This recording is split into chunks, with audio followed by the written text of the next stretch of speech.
I decided that the best compromise, if I wanted to be a soldier and stay a civvy, would be to become a mercenary. I had been reading Soldier of Fortune magazine for a few years, as all soldiers do, and I placed an advertisement offering my services. I received replies from other Brits who wanted to be mercenaries as well as a load of hate mail from parachute regiment members. The usual crap-hat insults. I only received one serious reply from a Texan Vietnam veteran who was recruiting for an operation in Africa. I put it to one side, but then received more letters from this yank. Ultimately, I wrote back to say that I was interested. The operation was scheduled for June 1986, and a meeting was to be arranged for the recruitment of European personnel in London. I'd booked a holiday 2 roads with my civvy mate, Russ. We had the usual 2-week lads holiday, and I ended up with alcoholic poisoning. After staggering off the flight home at Manchester, I bought a Daily Mirror. I was surprised and somewhat horrified to find my ugly mug plastered all over it, above an article about my mercenary advert in Soldier of Fortune.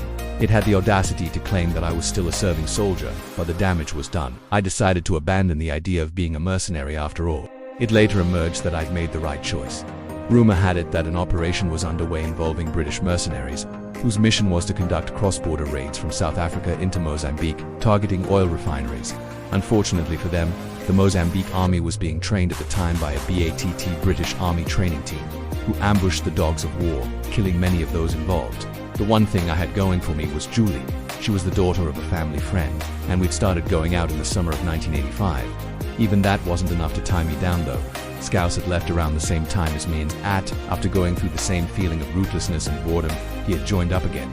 He rang me up from Germany one day, sounding like a little kid with a new toy and telling me how brilliant the regiment was. They had tracked rapier now, he said. It was just like driving a tank. I had to get back in. I told him he wouldn't see me back in the army. No way, bollocks. What kind of mug did he take me for? The next day, I went to the Army Careers office in town to see if I could re-enlist, and I found myself back in 12 Regent in April 1986. Surprisingly, nothing was mentioned about the article in the Daily Mirror. I avoided having to do basic training again, even though I'd been out for nearly 3 years, and rejoined T Battery to become a tracked rapier missile operator. It was like driving a tank. Of course, human nature being what it is, I soon tired again of the endless fatigues, with the odd exercise thrown in. I found myself back in Dortmund at Napier Barracks, and the best part of that was the B1 road to Ostend and the ferry home. So the first volunteered for service in Northern Ireland with 74 Battery 32 Heavy Regiment Royal Artillery. The good thing about Northern Ireland training was that 3-2 Regiment was also in Dortmund, so we could live in our accommodation and commute to work each day. There were 4 of us from T Battery, me and 3 other lads, Big Taff, May, Cardi and Ashtray Anderson. Ashtray was the son of a surgeon from Carlisle and spoke with a very posh accent. One day he was smoking a fag. Instead of flicking his ash on the floor like 99.99% of squaddies would, he leaned over and said, in an accent more than a little reminiscent of Dirk Bogarde, "Pass the ashtray." Job done. He was Ashtray forevermore. Initially, training involved patrolling around more barracks, getting shot at by other squaddies pretending they were terrorists. Then we went on rural training at Helton Ranges, where I got bitten half to death by midges and my hands and face swelled up like balloons, and Taff made a name for himself by putting salt in the tea urn. Next was a unit search training course, probably the most enjoyable course I did in the army.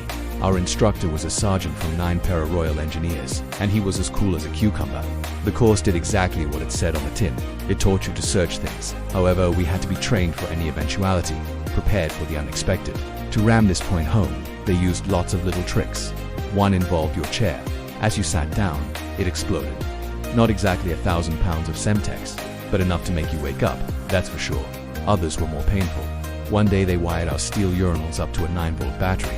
As soon as you started, an electric current shot back up the stream of urine and into your tenderest parts. At the end of that day, we all had extremely full bladders. The atmosphere, on course, was relaxed, as opposed to the usual get your fucking feet together army style. Due to the nature of the work involved, a patient and methodical approach was needed.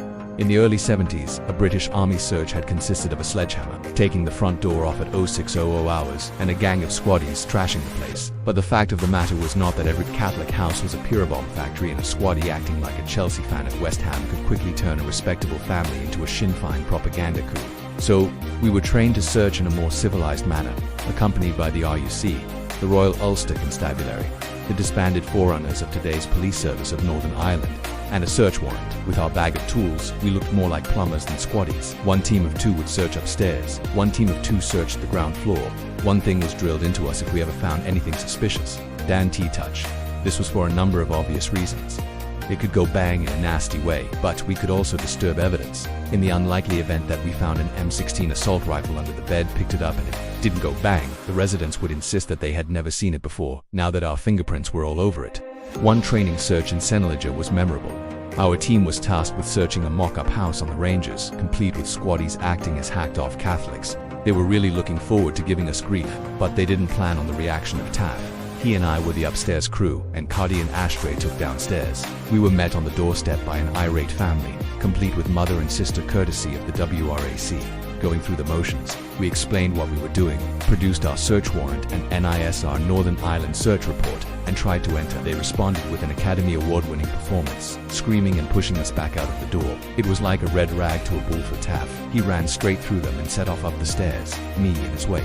The foolish male occupant stood halfway up the stairs, blocking our progress and screaming "fuck off out of my house." This upset Taff's gentle South Wales nature, and he responded by literally picking him up and throwing him headfirst down the stairs like a sack of spuds. Well, they wanted realism. The guy was knocked spark out, smashing his nose on the door handle at the bottom and landing in a heap of blood and snot. We'd made it to the top and started searching. I did the toilet and Taff did the large bedroom. He'd gone mad by this point though, and I found him bouncing up and down on the bed with a pair of knickers he'd found in a drawer on his head. What we didn't realize was that the large mirror on the wall was two-way and that behind it, observing our search, was the instructor. The exercise was quickly brought to a halt, and an ambulance was called for a pretend Irishman.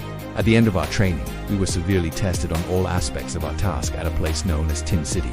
This was designed to be the closest thing you could get to Northern Ireland without being there, a mock-up town with houses, streets, shops, and a very hostile civilian population. Every incident we responded to was recorded on film and sometimes played back to everyone in the cinema, which often resulted in some poor squinty going the color of an RMP beret as he watched himself take up a firing position next to an exploding car or dustbin.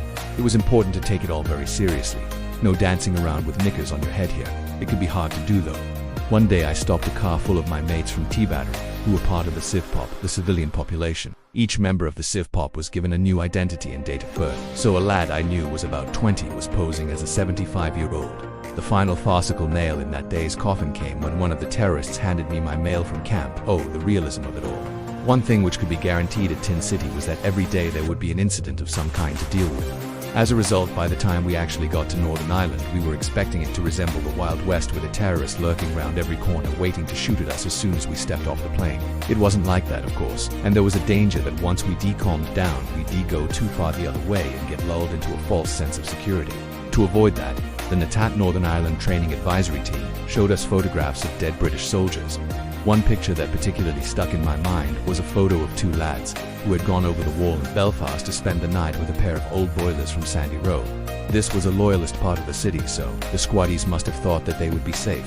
Once the two were naked and vulnerable, the door was booted in and two masked gunmen from PRA interrogated them before shooting them at point-blank range between the eyes.